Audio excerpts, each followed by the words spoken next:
ఆ గరుత్మంతుడు ఒక్కడు ఇంతమందిని ఓడించి అమృతభాండాన్ని తీసుకుపోతున్నాడు. ఇంద్రుడు మాత్రం తన కర్తవ్య నిర్వహణ తాను చెయ్యాలి కదండి.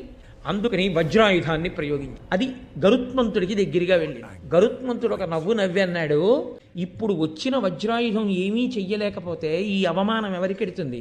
దధీచి మహర్షి యొక్క ఎముకకి వెడుతుంది. అటువంటి మహానుభావుడు అవమానింపబడ్డం నాకు ఇష్టం ఉండదు. అందుకని ఒక పంచి ఒక ఈక ముక్కని తింటూ అంతకన్నా నువ్వేం చేయలేవు. ఇప్పుడు ఆ వజ్రాయుధం ఆయన మాట మన్నించి ఒక ఈక ముక్కని కోసి గరుత్మంతుడి వెంట్రుక ముక్క ఆయన అనుగ్రహిస్తే వజ్రాయుధం తింపి ఏమీ రెక్కలు రా కాబట్టి ఈయన్ని మేము సుపర్ణుడు అని కీర్తిస్తున్నాం అన్నారు.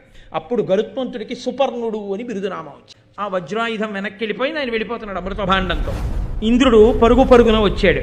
మహానుభావ, నీకు అమృతం అక్కర్లేదు, నువ్వు తాగనన్నావు, మరి ఇప్పుడు ఈ అమృతం నీకెందుకు?